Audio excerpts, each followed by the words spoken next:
Alors, bonjour tout le monde. Bienvenue à ce webinaire sur l'éco-fiscalité qui a pour titre les nouveaux leviers pour un aménagement durable du territoire. Je vous remercie de vous joindre à nous ce midi en si grand nombre. En fait, c'est probablement un record de participation pour un de nos webinaires.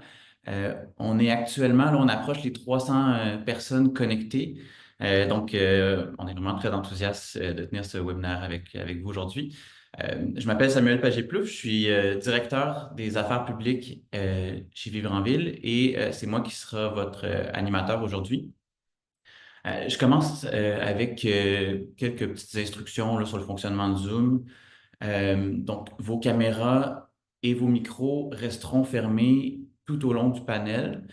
Euh, donc, nous vous invitons à nous faire part de vos questions et commentaires via l'outil de discussion de Zoom et nous les partagerons aux panélistes lors de la période d'échange avec le public. Pour tout problème technique là, lié avec à la plateforme, vous pouvez nous écrire là, à événement@commercialvivresenville.org.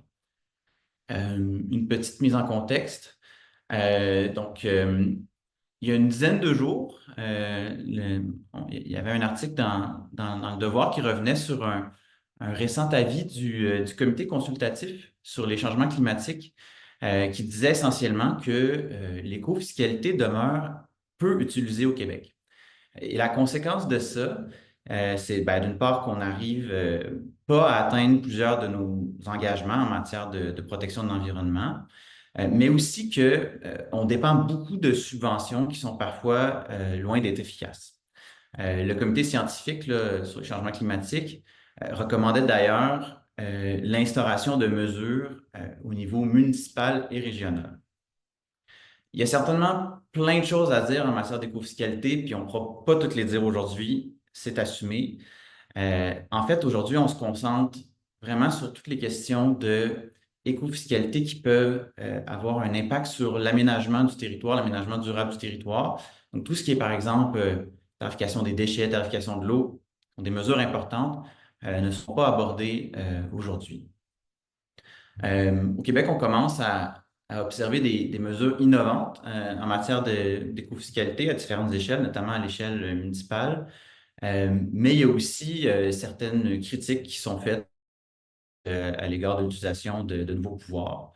Et bon, plus largement, en fait, qu'est-ce qu'on entend par éco-fiscalité? C'est une question à laquelle la réponse peut vraiment varier d'une personne à l'autre, d'un endroit à l'autre.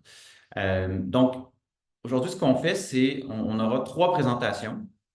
La première avec Jean-Philippe Meloche qui reviendra un peu sur les assises théoriques de qu'est-ce que c'est l'éco-fiscalité, puis à l'inverse, qu'est-ce qui est pas de l'éco-fiscalité.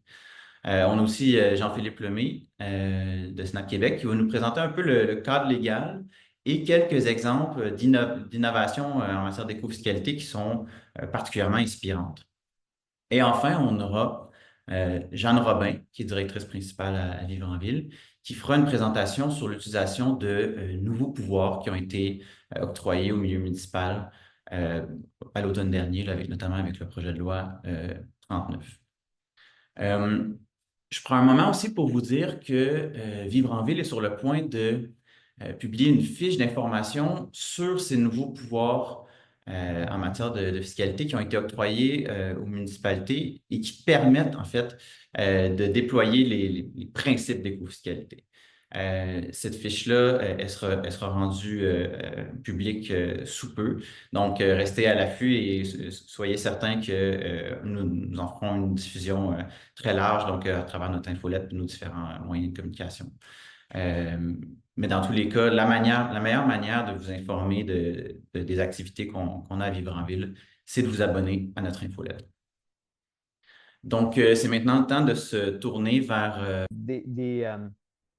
offre des opportunités peut-être plus intéressantes que les redevances de développement pour être utilisées de manière à générer un développement plus durable, donc de manière éco-fiscale.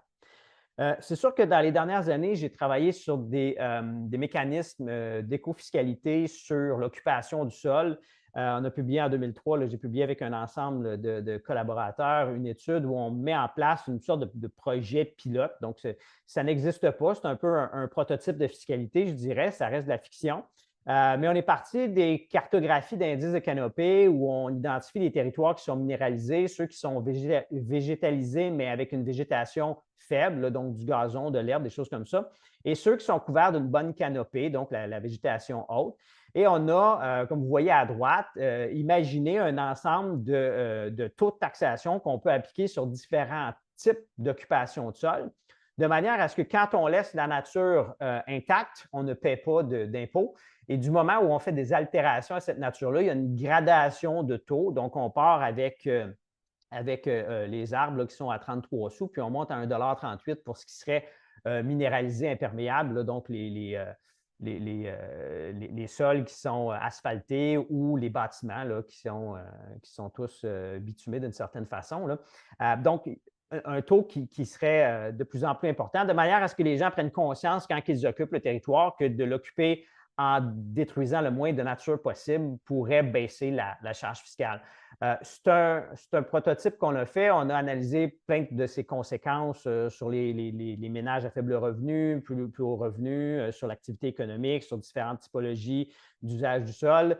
On a des conclusions quand même qui sont super intéressantes là-dessus. Ça n'existe nulle part dans le monde, mais c'est des idées qui commencent à circuler. Et quand je dis que ça n'existe nulle part dans le monde, il faut faire attention, il y a quand même des municipalités qui appliquent des mécanismes d'éco-fiscalité ou de taxation qui empruntent dans les concepts qu'on a développés, notamment celles qui veulent taxer pour avoir une meilleure gestion des eaux pluviales. Donc, en Ontario, on va appeler ça des Stormwater User Fees, c'est-à-dire que vous payez une tarification pour l'usage des égouts pluviaux, si on veut.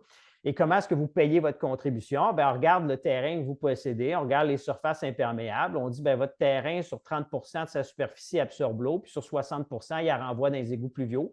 60 de votre superficie est taxée à un taux X, Y, Z.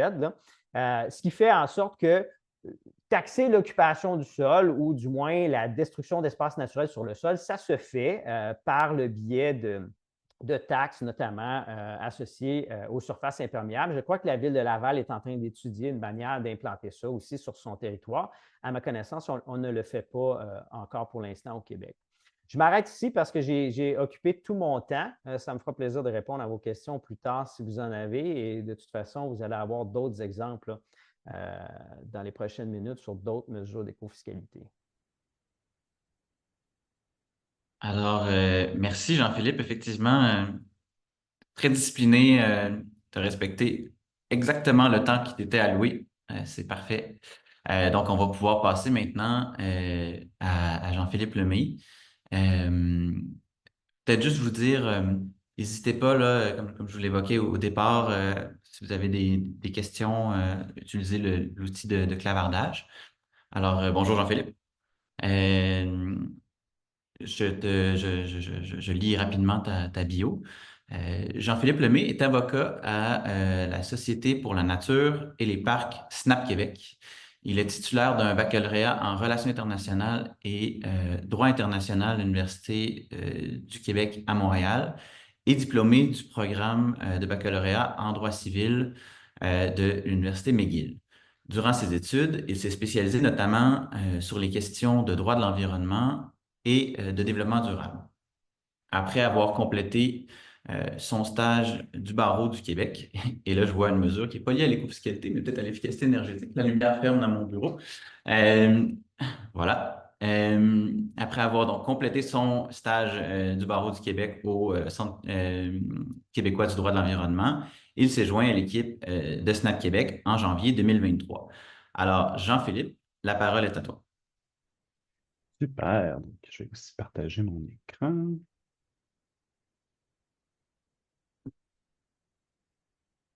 Ça fonctionne, Samuel? Ouais, on la voit bien. Tu peux te mettre en mode présentation. C'est parfait. C'est merveilleux. Alors, ben, d'abord, merci pour l'invitation. Merci à Vivre en Ville. Ça me fait plaisir d'être ici aujourd'hui avec vous. Pour ceux qui ne connaîtraient pas la SNAP, donc rapidement, on est un organisme à but non lucratif dédié à la conservation de la nature et de la biodiversité. On aime dire qu'on est un groupe porteur de solutions qui collabore avec beaucoup de partenaires, notamment de plus en plus les municipalités. Et donc, c'est ce qui m'amène à vous parler aujourd'hui de notre projet en éco-fiscalité appliqué aux solutions nature qu'on mène avec les villes de Victoriaville, Varennes et Nicolet. ainsi que nos partenaires, donc les partenaires de l'ENAP et du CQDM. Aujourd'hui, je vais d'abord faire un petit portrait des pouvoirs d'éco-fiscalité et vous allez pouvoir voir certains liens avec ce que Jean-Philippe, mon homonyme, présentait avant. Ensuite, je présenterai qu'est-ce que sont les solutions nature pour le climat et quelques exemples d'applications. Donc, d'abord, un petit portrait. Historiquement, les villes avaient comme seul pouvoir de financement la taxe foncière. Et encore aujourd'hui, c'est la grande majorité des revenus municipaux qui proviennent de la valeur des immeubles. Donc, c'est dénoncé par plusieurs comme étant un incitatif au développement qui encourage l'étalement urbain avec des enjeux pour la protection des terres agricoles et des milieux naturels. Donc, la taxation foncière est très encadrée dans la loi et jusqu'à tout récemment, il y avait très peu de flexibilité pour les municipalités et on ne pouvait pas parler d'éco-fiscalité, c'était plutôt l'inverse, comme je disais. Ça l'a changé avec le projet de loi 39 en 2023 qui accorde maintenant une plus grande souplesse. Et je vais laisser Jeanne vous présenter un peu les avancées tantôt, donc je m'arrête là pour l'instant. J'ajoute aussi la taxe d'amélioration locale qui permet à une municipalité de faire supporter le coût de certains travaux aux propriétés d'un secteur qui en bénéficie. En termes d'éco-fiscalité, une municipalité pourrait utiliser cet outil-là pour imposer aux propriétés en périphérie le coût des développements d'un nouveau quartier et ainsi inciter plutôt à densifier les quartiers existants. C'est un outil qui est très rarement utilisé en ce moment dans cette optique-là. On va plutôt réfléchir avec les ententes de développeurs et les redevances de développement, comme Jean-Philippe a présenté juste avant. Il y a aussi la tarification qui permet à la municipalité d'imposer un montant pour financer des services ou des activités. La loi prévoit une définition très large de qu'est-ce qu'est la tarification, mais ça doit toujours être lié à un bénéfice reçu ou disponible à ceux qui le payent. Donc, par exemple, ça inclut les tarifs qui sont imposés sur tous les comptes de taxes pour le financement des aqueducs ou encore les montants qui sont exigés pour l'examen d'une demande de permis.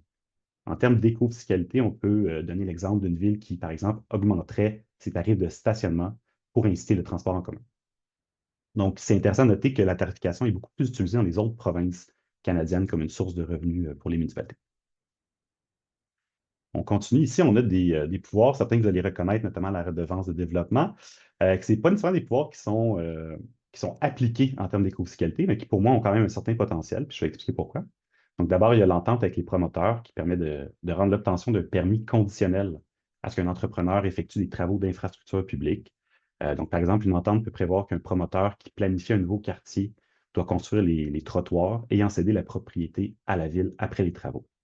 Donc, c'est une pratique qui était très répandue depuis plusieurs années parce qu'elle permettait d'internaliser, dans le fond, les coûts des nouvelles infrastructures et ça a été codifié en 1994 au Québec. Il y a la redevance de développement que Jean-Philippe a déjà présentée, donc je vais y aller très rapidement.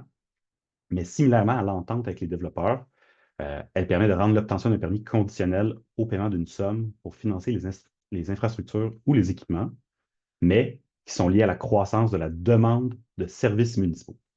Donc, contrairement à l'entente, on ne vise pas des infrastructures qui sont directement sur le site. On peut penser aux trottoirs, aux lampadaires, etc. On vise plutôt les infrastructures qui sont utilisées pour donner des services municipaux, donc une bibliothèque, une caserne de pompiers. Ça a été codifié en 2016, en partie en réponse à une décision de la Cour supérieure qui avait invalidé un règlement de 2012 de la ville de Gatineau, qui justement avait ajouté des frais de croissance dans son règlement sur les ententes avec promoteurs. Ça n'avait pas fonctionné, et donc le législateur est venu codifier pour donner cette option-là aux municipalités. Je passe très rapidement sur la redevance pour le transport en commun, qui donne un pouvoir d'enfant aux municipalités similaire à ce qui a été mis de l'avant pour le REM. En termes d'éco-fiscalité, on pourrait financer une partie des frais de service de transport collectif en imposant une redevance au secteur, disons, en périphérie, si on peut démontrer qu'il impose un frais supplémentaire à la ville pour ce transport collectif-là. Et même chose pour les contributions aux fins de parc d'espaces de jeu et d'espaces naturels, qui peuvent aussi permettre de cibler un territoire dans lequel l'obtention d'un permis est conditionnelle à la cession d'un terrain ou au paiement d'une somme qui peut être utilisée pour protéger un milieu naturel. Donc, ces pouvoirs-là, s'ils sont bien appliqués, ils pourraient permettre d'augmenter les coûts des nouvelles habitations dans les secteurs non développés et donc rendre la densification plus avantageuse dans les territoires qui sont déjà développés. Une ville qui agirait de cette façon-là se baserait sur le principe que les coûts des nouvelles infrastructures et des services en périphérie sont plus élevés pour la municipalité. Ensuite, pour pallier à la dépendance des municipalités envers la taxation foncière, le gouvernement du Québec leur a graduellement accordé un pouvoir d'établir des taxes. Donc, c'est d'abord à Montréal en 2008, puis Québec en 2016 et finalement pour l'ensemble des municipalités en 2017. Le pouvoir général de taxation permet aux municipalités d'adopter un règlement imposant toute taxe municipale qui, évidemment, respecte les limites prévues dans la loi. Cette taxe-là n'a pas nécessairement besoin de s'appliquer de façon uniforme au territoire et on peut prévoir des exonérations et des variations qui permettent une certaine souplesse. Donc, c'est un régime de taxation qui est autonome de la taxation foncière, et ce, même si le projet de loi 39 a prévu une exception qui permet d'imposer une taxe basée sur la valeur des immeubles uniquement pour les logements vacants, et je sais que Jeanne va en parler tantôt, donc je n'irai pas plus loin. Il existe plusieurs limites à ce pouvoir général de taxation-là. Donc, d'abord, la Ville peut seulement imposer une taxe directe. Elle ne peut pas l'exiger de l'État et de ses mandataires. Donc, on peut réfléchir à tout ce qui est système de santé, système d'éducation, qui ne peut pas être taxé. La loi prévoit aussi une longue liste d'exceptions sur lesquelles la taxe ne peut pas porter, donc notamment les ressources naturelles, l'électricité et la vente d'un bien. Il y a un potentiel pour l'écofiscalité assez important parce qu'on permet de taxer l'utilisation qui est faite d'un bien. Et tantôt, Jean-Philippe a mentionné l'exemple de Montréal qui taxe les espaces de stationnement au centre-ville. Ce potentiel d'écofiscalité-là était déjà envisagé en fait par les législateurs quand ils ont adopté la loi. Et en parallèle de ce pouvoir de taxation-là, le Québec a aussi octroyé un pouvoir général de redevance réglementaire aux municipalités. Encore là, d'abord à Montréal en 2009, ensuite à Québec en 2016 et finalement pour l'ensemble des municipalités en 2017. Donc, la redevance réglementaire, c'est un mécanisme qui existait dans la jurisprudence, qui avait déjà été reconnu dans la jurisprudence depuis un bon moment comme étant un prélèvement différent d'une taxe. Et là, le législateur québécois est venu, dans le fond, le codifier dans la loi en reprenant à peu près les mêmes balises qui étaient prévues par les tribunaux. Donc, ce pouvoir-là permet aux municipalités d'exiger le paiement d'une redevance dans le but de soit financer un régime de réglementation ou influencer les comportements dans l'atteinte des objectifs du régime. Donc, c'est différent d'une taxe qui vise à lever des revenus pour les fonds généraux de la municipalité. Elle, la redevance doit toujours être accessoire à un régime réglementaire, puisque la loi permet que la redevance soit imposée pour influencer des comportements explicitement dans la loi. C'est sûr qu'on voit le lien avec l'écofiscalité de façon assez évidente. Par contre, il y a plusieurs limites pour ce pouvoir-là aussi. D'abord, ça prend un régime réglementaire valide, évidemment.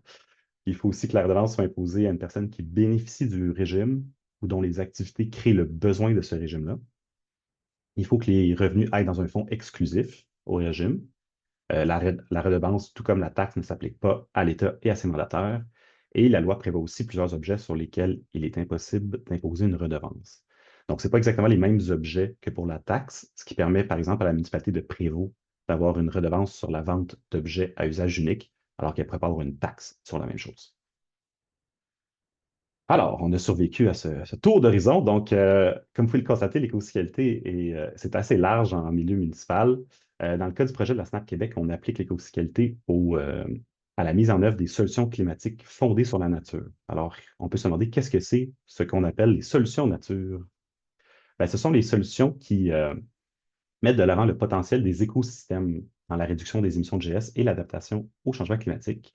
On les trouve dans plusieurs domaines, notamment l'agriculture, la gestion des eaux, l'aménagement urbain. Et si on les compare aux solutions dites grises, qui se fondent sur les technologies et les infrastructures artificielles, les solutions nature ont l'avantage de générer des co-bénéfices pour la biodiversité et les populations. Donc, par exemple, si on vient protéger un boisé, effectivement, il y a du stockage de carbone, mais ça permet aussi de protéger un habitat pour des espèces, ça permet de réduire les îlots de chaleur, ça permet d'améliorer la santé mentale de la communauté alentour. Et on trouve ces solutions nature-là dans trois catégories. Donc, les solutions qui visent à protéger les écosystèmes, celles qui visent à mieux gérer et finalement celles qui visent à les restaurer. Donc, la SNAP s'intéresse aux solutions nature en raison du potentiel climatique, évidemment, mais aussi parce que c'est identifié comme étant des mesures prioritaires de conservation de la biodiversité dans le cadre mondial Kunming-Montréal. Et donc, je vais faire un très bref historique. Dans le cadre du projet en mode solution nature qu'on a mené avec Nature Québec, on a accompagné les municipalités un peu partout au Québec dans la mise en œuvre de 9 types de solutions nature qui avaient été identifiées comme étant les plus propices au territoire québécois. Ça inclut notamment, comme vous voyez, l'augmentation de la canopée urbaine, la protection des milieux humides et la forestation des bandes riveraines. Et on travaille maintenant avec 3 municipalités, donc Victoriaville, Nicolet et Varennes, et nos 2 partenaires pour utiliser l'écofiscalité pour accélérer le déploiement des solutions nature que vous avez vues. Donc, c'est un projet pilote qui vise à partager les résultats positifs et négatifs avec l'ensemble des municipalités. Et concrètement, on vise des mesures d'écofiscalité qui n'ajoutent pas un fardeau démesuré à l'administration municipale, qui sont juridiquement solides et qui ont l'acceptabilité sociale. Ça peut être très abstrait, donc je vais essayer de vous donner des exemples. On a plusieurs règlements en ce moment qui sont à différents stades de développement, dont un premier règlement qui devrait être adopté très prochainement. On est très excités. Mais donc, vous comprendrez que les exemples que je présente ici, ce n'est pas nécessairement exactement ce qui va être adopté. Ça vient aussi tout simplement de nos réflexions et de nos brainstorming, là. Alors, le premier exemple, on peut imaginer une municipalité qui veut conserver sa canopée urbaine et qui a un enjeu avec les travaux de construction qui coupent plus que nécessaire. Donc, la municipalité pourrait prévoir une redevance pour inciter à couper le minimum d'arbres et permettre de compenser les coupes par des nouvelles plantations. Donc, on pourrait voir, ça pourrait s'appuyer sur le pouvoir de redevance réglementaire en imposant un montant en fonction de la superficie de canopée avant et après, donc la superficie perdue. On pourrait viser les terrains qui ont fait une demande de permis de construction comme étant l'espèce de déclenchement. Et ça pourrait inclure tout ce qui est résidentiel, commercial et industriel si la municipalité le désire. Les données pour les superficies perdues pourraient provenir du plan qui serait fourni au moment de la demande d'un permis et pourraient être validées par des données LIDAR, donc des données satellitaires ou aériennes. Et le paiement se ferait au moment de la demande de permis d'enfant. Et le résultat serait qu'un promoteur devrait payer beaucoup plus cher s'il ne fait pas attention à couper le moins d'arbres possible.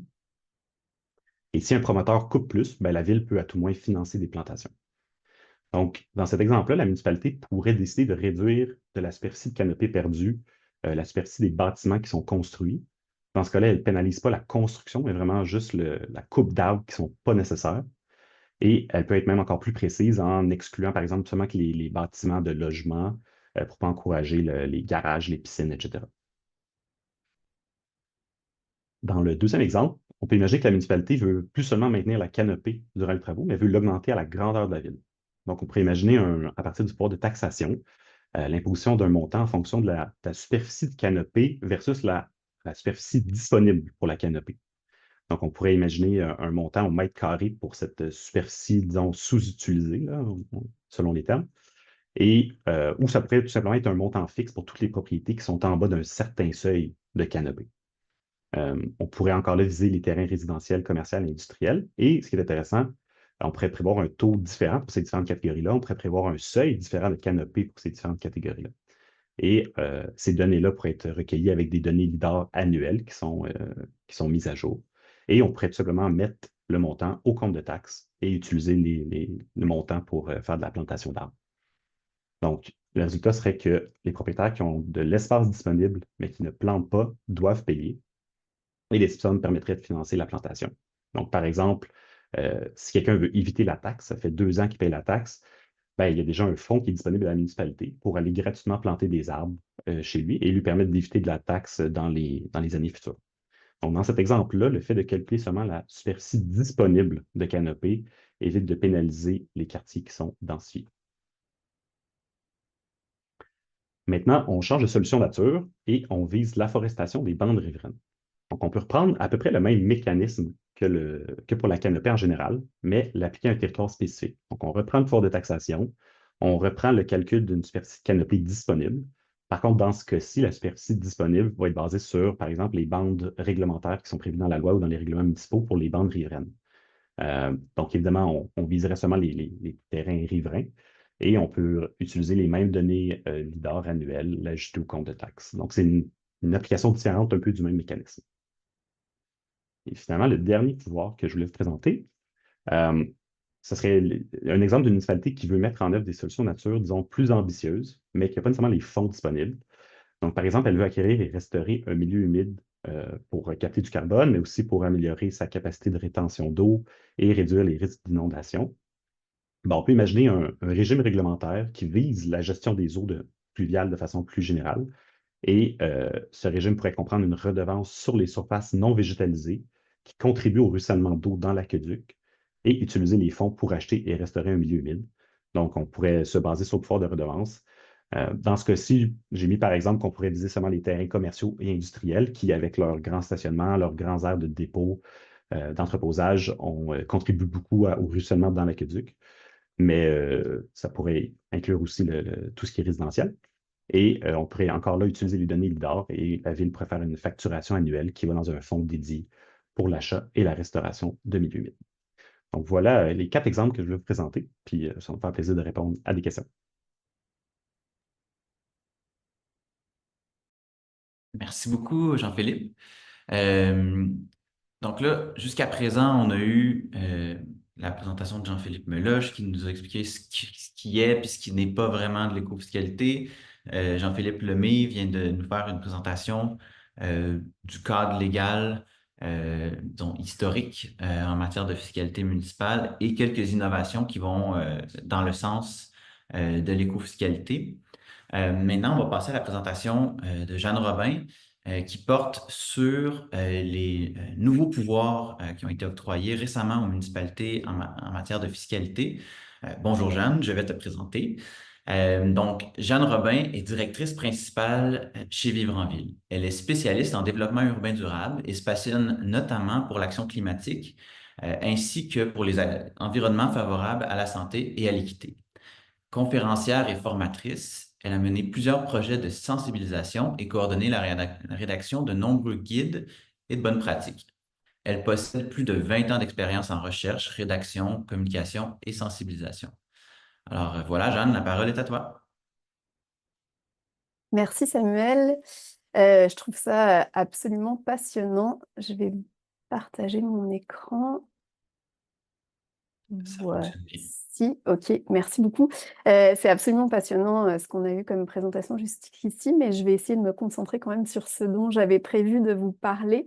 D'abord, un petit point, pourquoi s'intéresser à la fiscalité municipale? Ça, je pense que vu l'affluence qu'il y a aujourd'hui, on sait que beaucoup de monde s'intéresse à la fiscalité municipale, mais pourquoi spécifiquement à Vivre en Ville on s'est intéressé à la fiscalité municipale?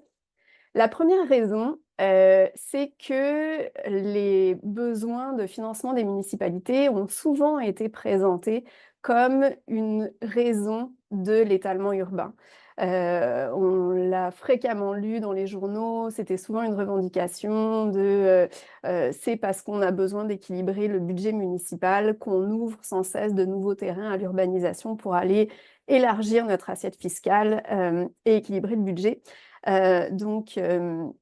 On n'a pas pu faire autrement que de s'intéresser aux questions fiscales.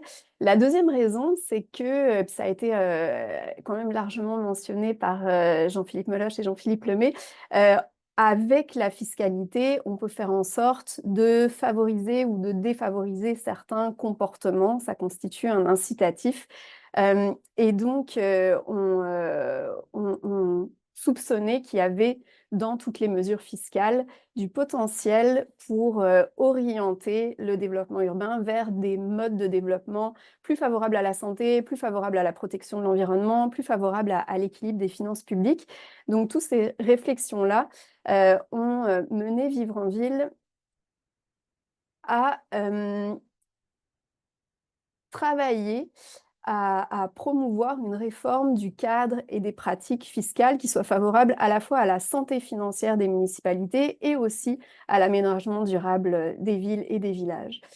Cette réforme du cadre et des pratiques fiscales, on propose de l'articuler selon 4 principes que je ne vous présenterai pas en détail, mais qui valent la peine d'être rappelés, puis qui vont vous rappeler certains éléments qui viennent d'être présentés jusqu'avant. Le premier principe, évidemment, c'est assurer l'équilibre budgétaire à long terme. À partir du moment où on a besoin d'ouvrir de nouveaux terrains à l'urbanisation pour équilibrer le budget municipal, ça veut dire que l'équilibre budgétaire n'est pas assuré à long terme, donc la fiscalité et ces pratiques ne sont pas conformes à ce principe-là. Et c'est évidemment une grande préoccupation. Puis quand on parle d'équilibre budgétaire, c'est non seulement celui des municipalités, mais aussi celui de l'État, bien entendu. Le deuxième principe, c'est réduire les distorsions entre les montants payés et les services reçus. Parce que, je vais en parler un petit peu plus tard, mais selon les modalités de développement urbain et de développement villageois, ça peut susciter davantage de dépenses en services publics, aussi bien de la part des municipalités que du gouvernement. Et cette différence-là de coût des services publics ne se reflète pas actuellement dans le compte du taxe, en tout cas pas nécessairement. Comme on est davantage sur une taxe foncière que sur des méthodes de tarification, il n'y a pas de lien direct. Puis ça crée une distorsion qui fait en sorte que finalement, on a tendance à faire en sorte que parfois l'occupation la plus dense du territoire est aussi celle qui coûte le plus cher en taxes, alors que ça devrait être l'inverse. Le troisième principe, qui est beaucoup plus proche de la question de l'écofiscalité, c'est l'internalisation des coûts sociaux et environnementaux. Parce que bien entendu, habiter, se déplacer sur le territoire, ça représente des coûts sociaux et environnementaux. Si on ne les assume pas soi-même, à travers son compte de taxe, à travers la tarification, bah forcément, c'est l'ensemble de la population qui l'assume, donc ce n'est pas internalisé. Et puis, le quatrième principe, bien entendu, parce que Vivre en ville poursuit une mission de transformation nécessaire du territoire et des milieux de vie pour en faire des milieux de vie favorables à la santé de la population, à la protection de l'environnement.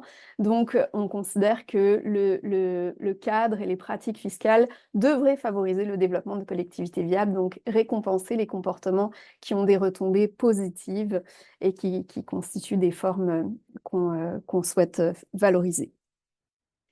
Je préciserai, avant de passer à la diapo suivante, que même si on a souvent entendu dire que la fiscalité était un frein au développement urbain durable, notre position à Vivre en ville, c'est que ça n'est pas un empêchement, mais ça n'est pas une facilitation. Jean-Philippe Lemay l'a mentionné, il y a beaucoup de mesures de tarification qui existent, il y a beaucoup de mesures qu'il aurait été possible de mettre en place pour favoriser davantage certains types de développement. On peut assurer l'équilibre autrement. Donc, le cadre fiscal n'était pas depuis plusieurs années un empêchement absolu au fait de développer des collectivités viables. Toutefois, il ne constituait pas un incitatif suffisant. C'est pour ça qu'on appelle à une réforme du cadre fiscal et des pratiques fiscales. Ça nous amène à l'adoption, il y a un peu plus de 2 ans, de la politique nationale de l'architecture et de l'aménagement du territoire, dont je vous ai indiqué une citation ici que je vais lire. Donc, ça mentionne que l'étalement urbain est coûteux pour le Québec, qu'il entraîne des investissements massifs en fonds publics pour l'ajout et le maintien à long terme de nouvelles infrastructures, routes, aqueducs, égouts, casernes, bibliothèques, écoles, cliniques. Que ce type de croissance urbaine, où les infrastructures sont soutenues par un plus petit nombre de personnes, hypothèque les ressources des citoyennes et des citoyens, parce que ça coûte cher dans le budget des ménages, ainsi que les finances du Québec, et on pourrait rajouter les finances des municipalités et même les coûts sociaux et environnementaux. Donc cette politique nationale de l'architecture et de l'aménagement du territoire, elle établit clairement qu'on veut changer de mode de développement urbain. Ça se passe à travers différents changements au cadre de gouvernance en aménagement, mais ça passe notamment par des changements au régime fiscal municipal. Et une des mesures qui est incluse dans la politique nationale de l'architecture et de l'aménagement du territoire, qui est l'action spécifique 3.4, c'est d'accroître la flexibilité du régime fiscal municipal pour favoriser l'aménagement durable du territoire. C'est comme ça que c'est écrit dans le plan de mise en œuvre de la politique nationale. Et cette action-là, elle a été réalisée avec la présentation, l'analyse et l'adoption du projet de loi 39 il y a un peu moins d'1 an maintenant, donc à l'automne 2023. Ce projet de loi, il a donné aux municipalités de nombreux pouvoirs qui seraient vraiment trop longs de détailler aujourd'hui, mais j'ai choisi de me concentrer sur quelques-uns qui figureront dans une fiche que Vivre en ville publiera dans peu de temps, comme l'a mentionné Samuel un petit peu plus tôt. Donc, ces nouveaux pouvoirs-là, je vais les détailler dans les minutes qui viennent. Un des nouveaux pouvoirs importants, c'est le fait que c'est dorénavant possible de mettre en place des taux de taxation variés selon les caractéristiques des immeubles résidentiels. Puis c'est important de préciser que lors de l'examen d'un projet de loi, en fait, avant la présentation d'un projet de loi, le ou la ministre responsable de ce projet de loi explique au Conseil des ministres pourquoi c'est nécessaire de mettre en place ces changements législatifs-là. Et dans le cadre de l'examen du projet de loi 39, qui venait donc notamment modifier la loi sur la fiscalité municipale, dans le mémoire soumis par la ministre des Affaires municipales au Conseil des ministres, ce qui est mentionné comme motivation pour introduire des taux de taxation variés pour les immeubles résidentiels, c'est d'encourager la densification et de favoriser une baisse du prix des loyers. Alors, comment ça fonctionne? C'est assez simple. On propose aux municipalités, on donne aux municipalités la possibilité d'établir des sous-catégories pour les immeubles résidentiels, par exemple en fonction du nombre de logements qu'il y a dans un immeuble résidentiel, et on n'établit pas de limite au nombre de sous-catégories pour le résidentiel. Ensuite, la municipalité qui a établi ces catégories-là peut fixer un taux de taxe foncière générale pour chacune des sous-catégories. Et entre le taux de taxe d'une catégorie et le taux de base, donc pour la municipalité, il doit y avoir un écart maximum de 33%, qui peut être 33% en dessous ou 33% au-dessus. Donc, on peut fixer un taux de taxe foncière générale plus élevé ou moins élevé à certaines catégories de bâtiments. La recommandation de vivre en ville pour mettre en place et utiliser ce principe à son plein potentiel pour favoriser un développement urbain et villageois viable, c'est de choisir de réduire le taux de taxation pour des formats résidentiels de plus forte densité et pour le logement social et à but non lucratif. Pourquoi? Si on se base sur les principes de bonne fiscalité et de fiscalité durable dont je vous ai parlé un petit peu plus tôt, c'est tout simplement parce que dans les formats plus denses, ça coûte moins cher en service public. Puis les chiffres qu'on présente ici ne sont pas des chiffres pour le Québec, ce ne serait sans doute pas exactement les mêmes, mais toutes les études qui ont été faites en comparant des quartiers entre eux selon la densité considèrent que ça coûte moins cher en service public quand le secteur est plus dense. Le deuxième nouveau pouvoir particulièrement intéressant qui a été donné aux municipalités avec le projet de loi 39, c'est une taxation distincte selon les secteurs. Là-dessus, les municipalités, le mémoire de la ministre des Affaires municipales au Conseil des ministres établit que ce changement-là vise à favoriser la densification et la revitalisation. Alors, comment ça fonctionne? On propose aux municipalités de diviser le territoire municipal en secteurs. Ces secteurs-là, ça peut être le centre-ville, des milieux résidentiels, des zones spécialisées, de déterminer pour chaque secteur un taux de base sectoriel qui, là encore, va avoir un écart maximum avec le taux uniformisé, qui est finalement la moyenne pondérée du taux de taxe. Et également de déterminer des taux sectoriels particuliers qui vont être applicables aux sous-catégories de bâtiments, donc en utilisant le pouvoir précédent. La recommandation de vivre en ville, donc les bonnes pratiques pour effectivement favoriser la densification et la revitalisation, ce serait de réduire le taux de taxation dans les secteurs dont on veut protéger la vitalité parce qu'elle est essentielle à la prospérité de la municipalité, dans les secteurs dont l'empreinte environnementale est déjà la plus faible, par exemple parce qu'ils sont bien desservis en transport en commun pour les municipalités qui en disposent, et dans les secteurs qu'on souhaite consolider, ainsi que ceux où la fourniture de services publics est déjà moins coûteuse, par exemple parce qu'ils sont plus denses que la moyenne ou qui sont déjà desservis. Ça peut faire en sorte, par exemple, qu'une municipalité décide que le taux de taxation sectoriel va être plus faible là où le bilan carbone et le bilan énergétique est moins lourd, puisque c'est là qu'on souhaite favoriser la consolidation et la densification. On peut évidemment établir ces taux de taxation par secteur en fonction des caractéristiques des différents secteurs qu'on identifie dans un plan d'urbanisme, par exemple.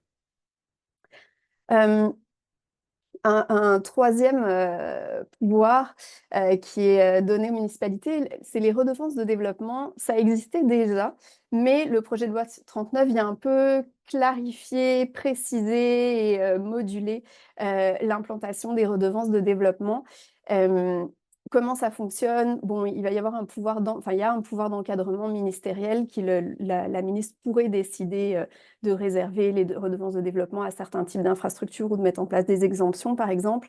On propose aux municipalités de moduler ces redevances selon la zone, selon la catégorie de construction, et puis quand même important de mettre en place une exemption pour le logement social. Excusez-moi. Là encore, au niveau des bonnes pratiques, pour appliquer ces redevances de développement de façon à favoriser un développement urbain viable, moins dommageable pour l'environnement et pour la santé, c'est d'exempter ou de réduire les redevances de développement dans les secteurs qu'on souhaite consolider, puis pour les bâtiments multirésidentiels. Donc un petit peu le même type de milieu qu'on visait à favoriser avec les taux de taxation différenciés. Pourquoi on a cette obsession-là pour la sobriété territoriale? Tout simplement parce que utiliser moins de territoire pour installer un plus grand nombre de personnes avec un maximum de qualité de vie, ça a des retombées dans tous les domaines. Évidemment, ça permet de réduire le coût des infrastructures, mais c'est aussi ça qui permet de protéger l'environnement, de préserver le territoire agricole. Puis la sobriété territoriale, c'est aussi ça qui va favoriser la proximité, donc réduire les temps de déplacement, favoriser la vitalité commerciale, le commerce de proximité. Donc, c'est vraiment une approche généralisée dont je pense que j'ai utilisé le terme obsession, mais qu'on devrait viser avec constance. S'il y a un seul élément à retenir dans l'application des nouveaux pouvoirs, c'est vraiment se demander, dans la façon dont je l'applique, est-ce qu'on favorise ou pas la sobriété territoriale? Je m'approche de la fin avec deux derniers pouvoirs quand même intéressants. D'abord, l'augmentation de la taxe sur les terrains vagues desservis, où là, la ministre considérait que l'objectif, c'était de prioriser la consolidation des secteurs bénéficiant déjà des réseaux d'infrastructures. C'était une taxe qui existait déjà, mais c'était 2 fois le taux de base maximum, donc on augmente ce montant-là jusqu'à 4 fois le taux de base. Et donc ça permet d'accélérer le redéveloppement dans les secteurs où la municipalité souhaite l'accélérer. Puis finalement, j'ai choisi de ne pas parler en détail des stationnements, mais on peut rapprocher cette mesure-là de la taxation des stationnements de surface. Elle poursuit le même objectif, c'est-à-dire faire en sorte que ce soit plus coûteux pour un propriétaire de conserver un terrain sous-utilisé, qu'il s'agisse d'un terrain vacant ou d'un terrain utilisé comme un stationnement de surface. C'est la même idée. Dernier pouvoir, donc la taxe sur les logements vacants. Là encore, pour la ministre, ça vise à favoriser la disponibilité des logements. Donc, on va appliquer une taxe basée sur la valeur foncière qui est de 1% maximum la première année d'application à 3% après 2 années consécutives d'application. Là encore, inutile de l'expliquer, dans un contexte de crise de l'habitation, on souhaite évidemment que tous les logements soient occupés à leur plein potentiel autant que possible, parce qu'il y a quand même plusieurs exemptions qui sont prévues. Maintenant, tout ça, c'est des pouvoirs qui sont extrêmement intéressants. Je vous ai indiqué plusieurs recommandations que ferait Vivre en Ville sur leur application pour atteindre effectivement les objectifs et les intentions affichées par la ministre dans son mémoire au Conseil des ministres. En revanche, ce que la loi a fait, ce que les modifications législatives ont fait, c'est effectivement d'accroître la flexibilité du régime fiscal municipal pour favoriser l'aménagement durable du territoire. Mais le terme important là-dedans, c'est vraiment flexibilité, parce qu'il n'y a pas d'obligation d'appliquer ces nouvelles mesures fiscales de cette manière-là, c'est-à-dire selon un peu des principes d'écofiscalité, d'équité, et pour favoriser les modes de développement urbain les moins coûteux sur le plan environnemental. Donc, le fait qu'ils existent, c'est maintenant, ça renvoie dans la cour des municipalités la possibilité de les appliquer de la façon la plus efficace. Et puis, en se rappelant qu'effectivement, ça permet quand même souvent un double dividende, c'est-à-dire soit ça oriente le développement de la façon dont on souhaite qu'il soit orienté, soit au moins ça rapporte des taxes et ça apporte des revenus municipaux et ça permet de mettre en place les mesures qu'on souhaite mettre en place. Et vous trouverez prochainement l'affiche que Vivre en Ville a l'intention de produire sur ce sujet-là sur Carrefour, notre plateforme de diffusion. Merci. Merci beaucoup, Jeanne. Je vais inviter en fait les deux Jean-Philippe à se joindre à nous pour une période d'échange. Quand même, beaucoup d'informations en peu de temps. Comme Jeanne l'a dit, bon, les présentations sont rendues disponibles. Sur Carrefour, on partagera une fiche très bientôt. Donc, je vais tout de suite passer à la période d'échange, si ça vous va. On a quand même plusieurs questions, là. On a 750 personnes inscrites, donc on va essayer autant que possible de couvrir là, ce qu'on peut couvrir. Donc, la première de Pierre Henrichon, là, le GIEC insiste beaucoup sur la nécessité de faire preuve de sobriété dans la construction résidentielle. Sobriété, ça fait beaucoup de lien avec ce que Jeanne nous disait dans sa présentation. Moi, je trouvais même qu'on est un peu dans une perspective de créer des effets de bonus-malus en aménagement du territoire. Mais bref, le GIEC insiste beaucoup là-dessus, sur la sobriété dans la construction résidentielle. Est-ce qu'on a des exemples de taxation qui sont vraiment sur la superficie des résidences? J'imagine que ça pourrait être sur la superficie même des bâtiments plus largement que juste le résidentiel. Est-ce qu'on a des exemples de ça, Jean-Philippe ou Jeanne, à partager? Ben, nous, on avait travaillé sur un concept de taxation sur superficie. J'ai vu dans le chat que paraît-il que Laval et Gatineau appliquent des taxations sur les surfaces imperméables. Je ne sais pas comment c'est mis en application, je ne les connais pas, je ne peux pas les commenter. Mais habituellement, les surfaces imperméables, ça comprend l'emprise d'un bâtiment. Donc, quelqu'un qui aurait un seul logement, disons, très étalé sur son terrain, avec une entrée de garage avec plusieurs stationnements de voitures, bien, paierait par superficie. Donc, pour un logement, la taxe de superficie serait relativement élevée, alors qu'à densité plus élevée, bien, la contribution est très faible. Puis nous, quand on a fait des analyses, notamment sur l'impact sur les ménages à plus faible revenu d'une taxation de superficie, on s'aperçoit que les ménages à faible revenu occupent généralement des superficies très faibles. Parce que quand vous êtes dans un 12 logements ou un 20 logements, en fait, vous prenez la superficie au sol, vous la divisez par 12 ou par 20 pour arriver par ménage. Donc, finalement, on se retrouve avec des ménages qui occupent des espaces beaucoup plus petits, des fois au sol, que la superficie même de leur propre logement. Donc, en fait, ils se trouvent à payer une taxe sur quelques mètres carrés au final, puis ça leur coûte quelques dollars par année. Alors que ceux qui ont des immenses terrains et qui font des stationnements à 8 places avec des bungalows très étalés, bien, eux ont disons, une minéralisation par surface habitable beaucoup plus élevée. Donc, finalement, ça crée une sorte d'équité, mais est-ce que ça s'est mis en application comme ça dans les villes qui le font? Je n'en sais rien. Mais c'est un peu ça l'idée quand on parle des taxer les superficies imperméables, ça prend en compte les emprises de bâtiments et les emprises de stationnement, autant commerciales que résidentielles. Ça devrait, à long terme, envoyer un signal de sobriété en termes d'occupation du sol. Je compléterais peut-être, je ne sais pas s'il y a des municipalités qui visent directement la superficie des bâtiments. Je pense que dans la plupart des cas au Québec, on exclut ces superficies-là, notamment à Laval. On vise plus les aires d'entreposage, on vise plus les stationnements des centres commerciaux dans les centres-villes, etc. Il y a des municipalités qui utilisent un coefficient d'occupation du sol pour la tarification, pour la taxation foncière, qui vient un peu encourager cette densification-là, mais je n'ai pas d'exemple de ville qui taxe la superficie directement des bâtiments. Merci beaucoup. On peut passer à la prochaine question. Est-ce que parmi les pouvoirs fiscaux qui ont été octroyés aux municipalités, il y en a qui peuvent en particulier contribuer soit à résorber ou même à accentuer la crise de l'habitation?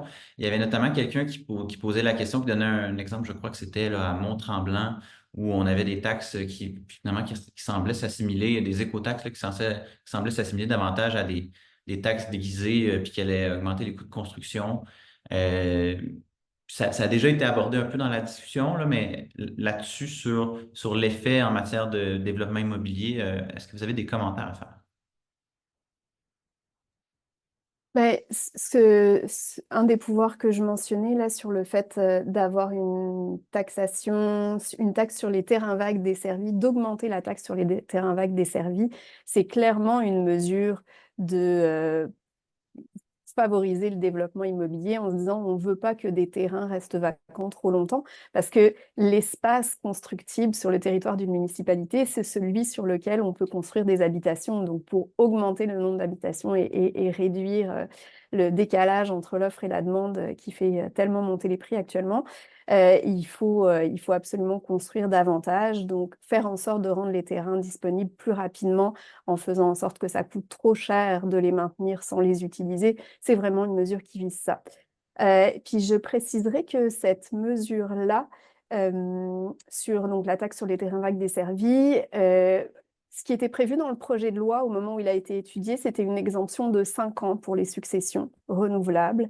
Et suite aux consultations qui ont eu lieu, aux consultations parlementaires, ce délai d'exemption-là a été réduit à 2 ans renouvelables.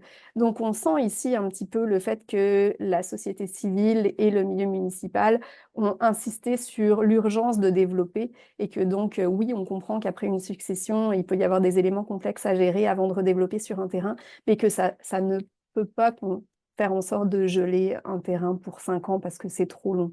Donc, je pense que ça permet quand même bien d'avoir une idée de à quoi ça sert, cette nouvelle mesure-là. Merci, Jeanne. Est-ce qu'il y a des éléments? Jean-Philippe? Oui, bien, c'est certain qu'il faut être conscient que le développement immobilier en soi, c'est une forme, ça va générer des externalités, donc ça pollue. La croissance de population amène la croissance de consommation, donc la croissance de pollution. Donc oui, c'est certain que plus on met des restrictions sur le développement immobilier, pour l'avoir sobre, peu importe qu'on ait un motif environnemental ou autre, on a un impact sur le coût de l'habitation. Et c'est là qu'il faut faire attention, c'est-à-dire que toute forme de restriction du développement immobilier va venir affecter le coût d'habiter. L'idée ici, c'est de répartir cette charge-là en y mettant une charge plus forte sur les développements qui seraient potentiellement plus polluants. Donc là, ici, on vise des développements qui seraient par étalement urbain ou des développements qui sont de très faible densité ou des développements qui vont entraîner la destruction d'un milieu humide, par exemple, versus des développements sur des terrains déjà desservis par des infrastructures à plus haute densité où là, on va y voir quelque chose. Donc, si on avait à répartir une charge sur les nouveaux développements, il faudrait la penser de manière à voir quelle externalité vient de ce développement-là et comment on peut le refléter. Puis si je peux faire une petite parenthèse très rapide, nous, quand on avait pensé à notre mesure d'occupation du sol, on était parti avec l'idée qu'au début, on devrait taxer seulement les nouveaux développements quand on détruit une aire naturelle. Puis après, on s'est posé la question, mais pourquoi ceux qui ont construit il y a 100 ou il y a 150 ans, qui ont détruit une aire naturelle, n'ont jamais payé pour la destruction de cette aire-là? Et c'est là qu'on avait changé un peu notre perspective en disant, dans le fond, c'est l'occupation du sol qui pose problème et non pas la destruction des espaces naturels, puisque toute occupation qu'on a fait, c'est le résultat d'une destruction d'un espace naturel. Donc, nous, on voulait remonter le passé puis dire tous ceux qui ont détruit, on s'en fout, vous l'ayez détruit il y a 100 ans ou il y a 5 ans, vous allez tous payer le fait que vous occupez le sol et que ça, c'est une pollution. Donc, nous, on voulait renvoyer ça sur une charge d'ensemble de population plutôt qu'une charge de croissance de population. Mais c'est tout à fait vrai que la croissance de population, c'est une forme de pollution. Puis si on veut ne taxer que la croissance, bien là, on va exacerber potentiellement le problème d'accès au logement parce que ça va ça va entraîner des augmentations de coûts sur la production des logements, c'est certain.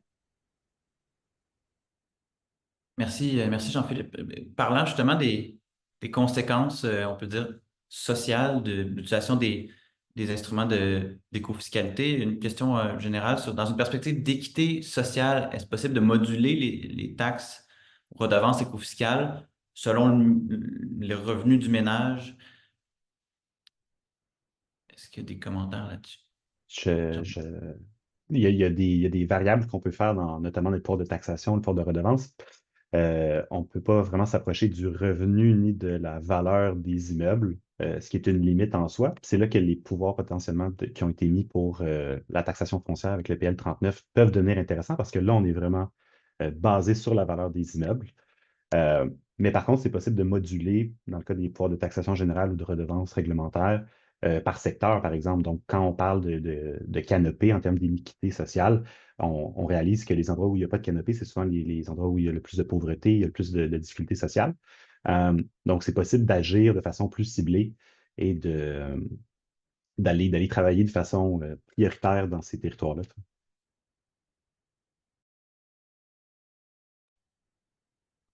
Si je peux ajouter, c'est sûr qu'en partant, nous, les analyses qu'on avait faites en lien avec les revenus des personnes, généralement, les gens à plus faible revenu polluent moins que les gens à plus haut revenu. Donc, en partant, l'écofiscalité n'est pas systématiquement inéquitable. Il y a des enjeux d'équité qui ne sont pas mis à mal par l'écofiscalité. Par contre, est-ce qu'on devrait donner des droits de pollution plus importants à ceux qui sont à faible revenu qu'à ceux qui sont à revenu élevé par le fait qu'ils sont à faible revenu et qu'ils ne pourraient pas acquitter une mesure d'écofiscalité? C'est une belle question philosophique.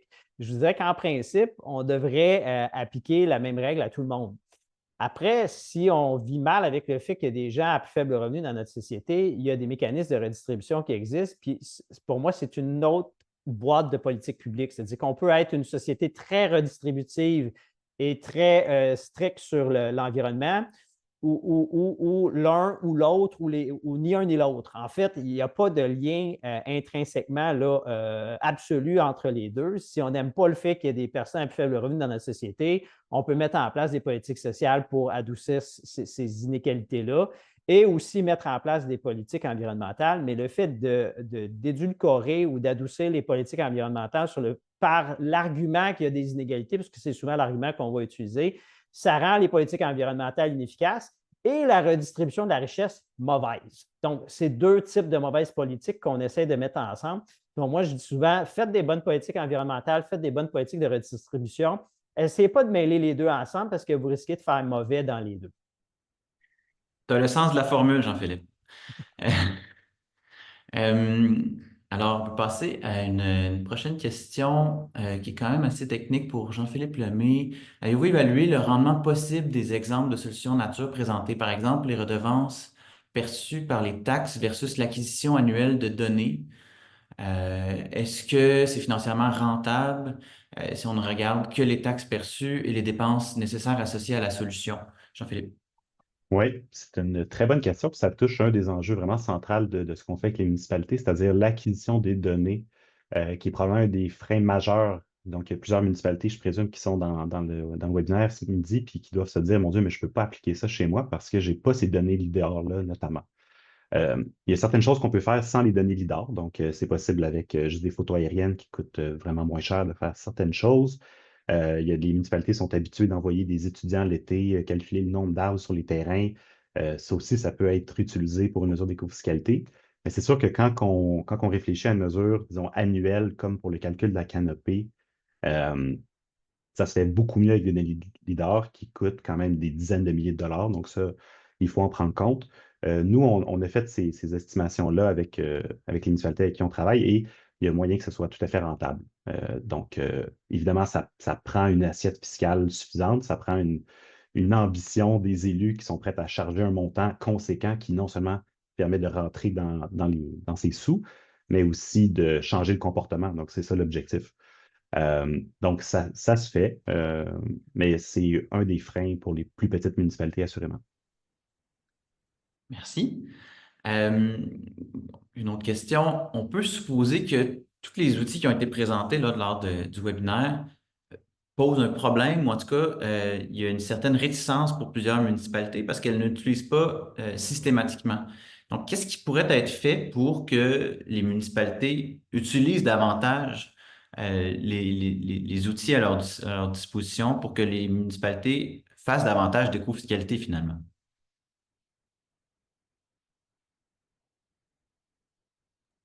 Je vois que Jeanne ouvre son micro. Jeanne, Mais parle à toi. c'est une bonne question et d'abord, il faut être optimiste. Il y a de plus en plus de possibilités et il y a de plus en plus de volonté de transformer les milieux de vie pour qu'ils soient favorables à un mode de vie sobre, durable et quand même de très grande qualité. Et il y a des compétences dans les municipalités. Le défi, c'est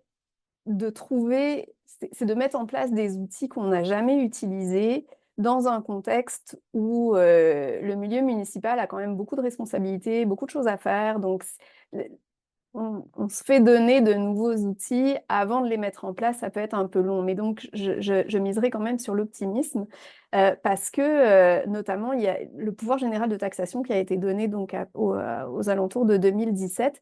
Ça a mis quand même très longtemps avant que ça commence à être utilisé. Il a fallu que, justement, qu'il y ait des projets pilotes ici et là. On voit que ça commence à bouger dans le milieu municipal. Donc, c'est pas parce qu'une mesure n'est pas encore utilisée que c'est pas une bonne mesure. L'autre point, ça nous ramène un petit peu au continuum d'obligations, possibilités, choix personnels que présentait Jean-Philippe, mais à l'échelle des municipalités. C'est sûr qu'actuellement, on a donné énormément de pouvoir aux municipalités, à charge pour elles de les mettre en place. Maintenant, est-ce qu'il peut y avoir d'autres modes d'incitatifs? Est-ce qu'il y a des choses qui pourraient devenir illégales à moyen terme? Est-ce qu'il y a mesures fiscales qui pourraient devenir obligatoires. Par exemple, est-ce qu'on peut se dire qu'une fois que quelques municipalités vont avoir prouvé que c'est possible de le faire, est-ce que le gouvernement pourrait décider qu'il généralise cette mesure-là, ou est-ce qu'il pourrait y avoir un modèle incitatif du type si vous taxez l'imperméabilisation des terrains, le gouvernement va vous donner le même montant d'argent, ce qu'on fait un peu en tant qu'employeur avec les REER parfois, par exemple. Il y a toutes sortes de choses qu'on peut faire pour généraliser ces mesures-là si on considère qu'il faut vraiment accélérer leur mise en œuvre pour soutenir un mode de développement viable. Et je pense que c'est ce qu'on souhaite faire et ce qu'on doit faire. Est-ce qu'il y avait d'autres commentaires sur sur cette question-là, Jean-Philippe Lemay? Oui, je seconde tout ce qui a été dit par Jeanne. Il y a une grande recherche de modèles, en fait, je pense. On l'a vu avec les surfaces imperméables, comme Jeanne le mentionnait. Et il y en a eu quelques-unes qui l'ont fait. Puis après ça, ça a commencé à déferler. Là, j'ai vu que Québec envisage la même chose. On a parlé de Gatineau, Laval, je connaissais, Boucherville. Donc, ça va de l'avant. Je pense qu'il ne faut pas non plus nier les risques juridiques. Donc, ça arrive relativement souvent que quand on utilise ces pouvoirs-là, il y a des promoteurs ou il y a des personnes qui poursuivent les municipalités. Ça implique des frais, ça peut faire peur à une municipalité. De façon générale, la jurisprudence a été assez positive pour les municipalités avec ces nouveaux pouvoirs-là. Donc, ça, c'est bien. On a mentionné tantôt l'acquisition des données qui peut être aussi un frein. Puis je terminerai peut-être avec l'acceptabilité sociale. Nécessairement, quand on parle d'une nouvelle taxe, c'est très rarement très populaire. Et il faut faire particulièrement attention pour les municipalités à l'exemplarité. Donc, si une municipalité vient taxer les surfaces imperméables chez les propriétaires privés, la première chose qu'elle va se faire dire, mais qu'est-ce que vous faites, vous, avec votre stationnement pour telle aréna, votre stationnement pour ça, ça, ça. Donc, il faut que la municipalité soit prête à répondre dans un monde idéal qu'elle agisse déjà pour réduire ces surfaces-là, par exemple. Et aussi, il y a encore plusieurs règlements qui sont contradictoires pour une municipalité. Donc, une municipalité qui commence à taxer les surfaces de stationnement, mais qui, de l'autre côté, impose encore un minimum de stationnement pour les développements, ben, je comprends que les gens soient un peu fâchés. Donc, c'est plusieurs éléments que je lance comme ça qui peuvent être peut-être des freins à l'action des municipalités. Merci, Jean-Philippe. Tu parlais dans ta présentation de réplicabilité. Jeanne disait, est-ce qu'on peut réfléchir à généraliser ce genre de mesures-là? Effectivement, c'est probablement l'étape suivante qui est incontournable. Euh, une autre question qui est en réaction à la présentation que faisait Jeanne. La personne disait que je ne suis pas certain qu'une municipalité pourrait appliquer l'écofiscalité en zone agricole. Et là, moi, ça sonne un peu une cloche. Il y a notamment l'innovation du côté de Laval qui a été annoncée cet été. Bref, est-ce que sur cette question-là, l'écofiscalité en zone agricole, vous auriez des réflexions à nous partager?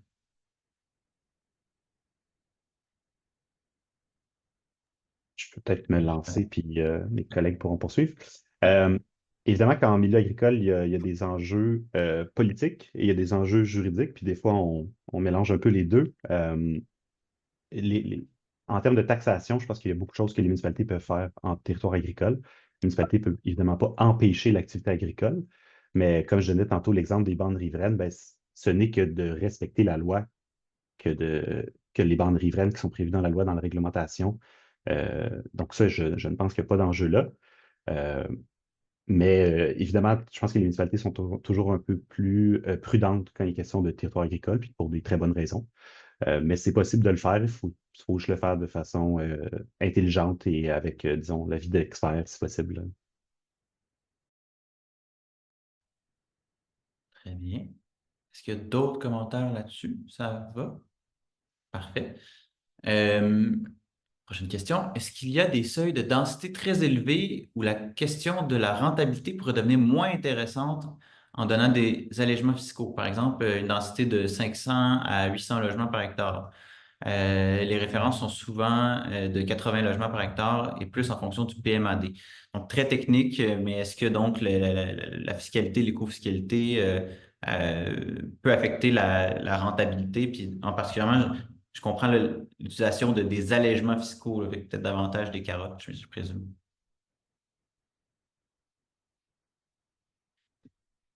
Elle est pointue, pour dire le moins. Moi, Oui, je suis pas sûr de vas-y, comprendre. Jean-Philippe. Vas-y, Jeanne. Je ne suis pas sûr de comprendre la question. Moi non plus. Allez, vas-y, Jeanne. Ouais, c'est un peu complexe comme question, mais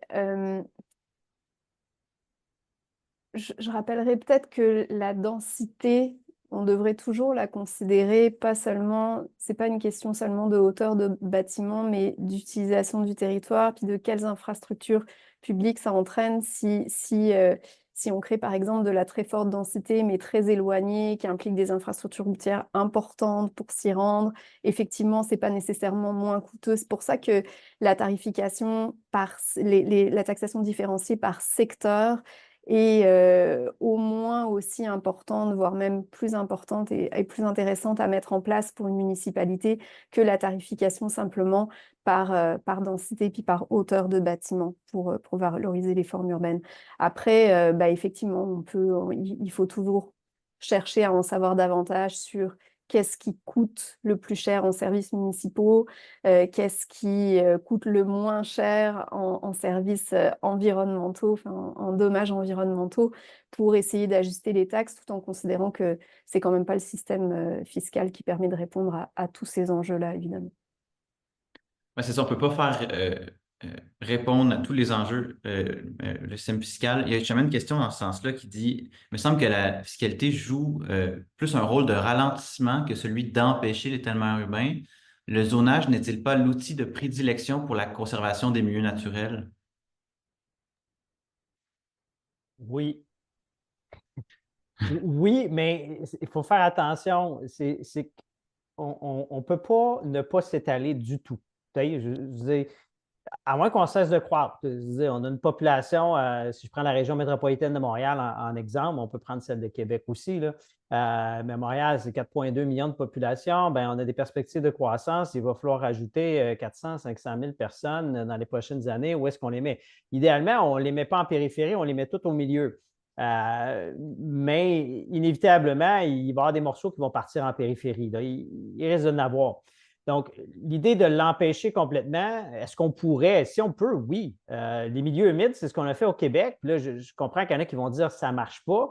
Les milieux humides au Québec, c'est interdit de les détruire. Donc, on a utilisé l'outil le plus puissant. C'est-à-dire, vous n'avez pas le droit de remblayer un milieu humide, vous n'avez pas le droit de construire dessus, vous n'avez rien le droit de faire avec, peu importe les circonstances. Puis là, après ça, on a ouvert une petite porte, puis on a dit, ouais. Bien, quand c'est le ministère des Transports qu'il faut qu'il passe un pont, il faut quand même qu'il émette la patte dans le fond de la rivière. Il va toucher un milieu hydrique. À ce moment-là, qu'est-ce qu'on fait? Bien, là, on a dit, OK, bien, pour ça, on ouvre une fenêtre d'éco-fiscalité, puis on dit, bien, il va payer un dédommagement qui, éventuellement, pourrait servir à racheter des terrains puis refaire des milieux humides, ce qu'on ne fait pas.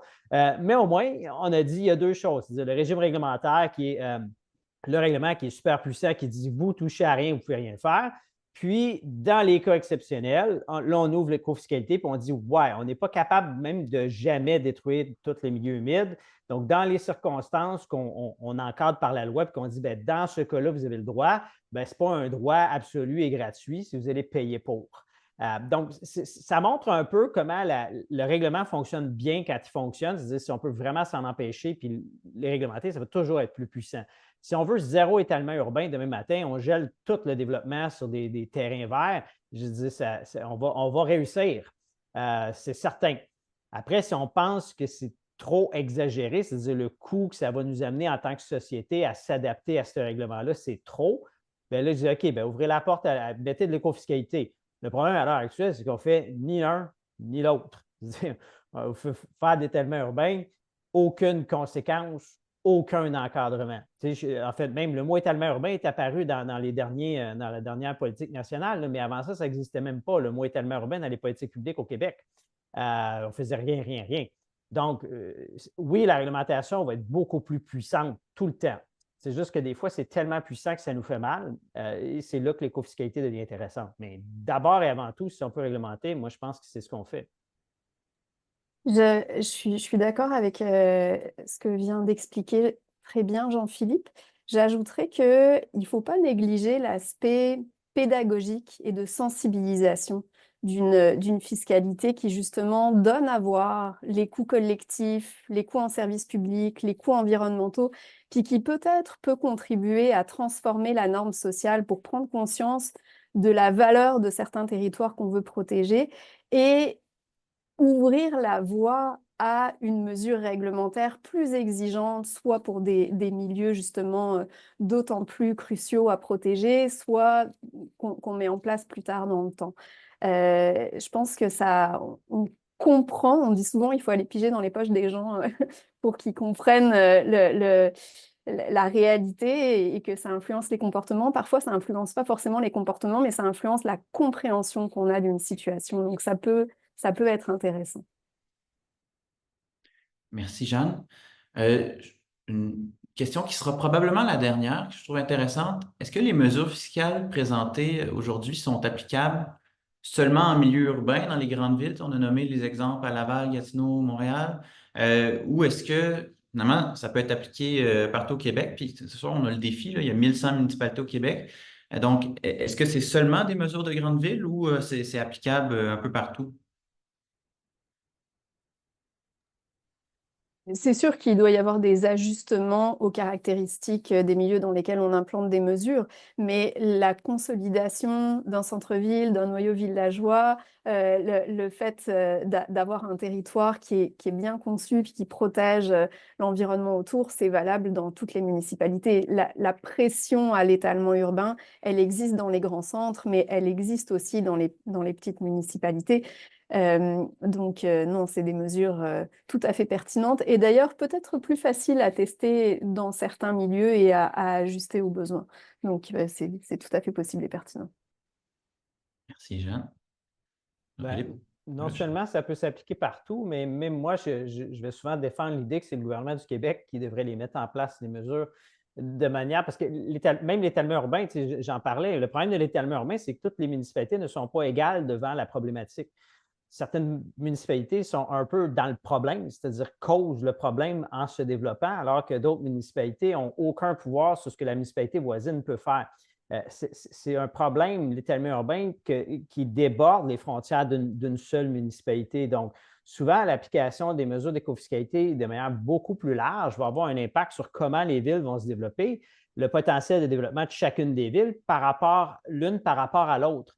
Et c'est ça quand on essaie même d'encadrer l'étalement urbain avec une communauté métropolitaine, par exemple, et on essaie de débattre entre nous, bien, il y en a tout le temps un qui va dire, oui, mais moi, je suis en périphérie, je veux me développer. Oui, donc on va toujours dire, bon, bien, comme la municipalité périphérique veut se développer, on n'essaiera pas de privilégier la municipalité plus centrale. Puis là, quand je dis centrale, ce n'est pas que Montréal, c'est la même chose avec les petites villes. Hein. Sachez que Rimouski, Val-d'Or, Rouyn-Noranda ou Saint-Hyacinthe sont des villes où les transports actifs sont parmi les plus développés au Québec, de par les densités de noyaux de petites villes. Mais ces villes-là perdent cette qualité-là depuis plusieurs décennies parce qu'on n'en prend pas soin. Donc, ce n'est pas juste une histoire de grande ville, d'essayer de favoriser le noyau central, c'est aussi une histoire de petite ville ou de village, de créer des environnements urbains intéressants.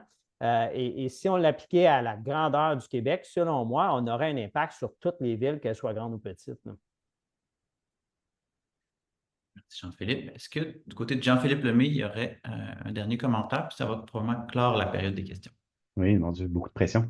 Ben, effectivement, pour les solutions nature, donc ce à quoi on applique l'éco-fiscalité, le terrain de jeu, ce n'est pas les grandes villes, donc ce n'est pas à Montréal qu'on va faire ça. Donc, c'est sûr que nous, l'intérêt est beaucoup sur les villes, disons, moyennes et petites. Par contre, ça vient avec des difficultés particulières, notamment l'acquisition des données, l'expertise. Donc, je pense qu'il faut réfléchir un peu à quel accompagnement on peut donner potentiellement au niveau du gouvernement du Québec pour donner accès à ces données-là qui sont parfois publiques, parfois d'autres, parfois non. Donc, je pense que les petites villes sont tout aussi impliquées là-dedans. Là. Ben, merci beaucoup. Donc, c'est malheureusement tout le temps qu'on avait pour la période des questions. Je veux commencer par remercier en fait tout le monde qui nous ont suivis tout au long de l'heure et demie, là. Comme je vous disais, on avait 750 inscrits, puis il y a encore énormément de gens qui sont présents. Franchement, c'est impressionnant. Donc, je veux vous remercier sincèrement pour votre présence. Je prends aussi le temps de remercier Jean-Philippe Lemay, Jean-Philippe Meloche, Jeanne pour votre temps aujourd'hui. C'est franchement apprécié et je suis certain qu'il y aura des prochaines fois. Donc, peut-être juste un petit rappel, on l'a évoqué, mais on aura une fiche d'information sur les nouveaux pouvoirs octroyés aux municipalités qui sera rendue publique sous peu. Donc, vous pouvez vous tenir au courant à ce sujet-là dans notre infolettre. Et du côté des prochains événements de Vivre en Ville, il y a un webinaire le 13 novembre sur les nouvelles orientations gouvernementales en aménagement du territoire. Donc, on n'est pas trop loin du sujet d'aujourd'hui, moins sur la fiscalité, davantage sur le réglementaire. Mais assurément que ce sera passionnant. On vous partage le lien là, à l'instant là, dans le chat. Ce sera tout pour aujourd'hui. Je vous remercie encore une fois, une dernière fois, et je vous souhaite en fait une très bonne journée à tout le monde.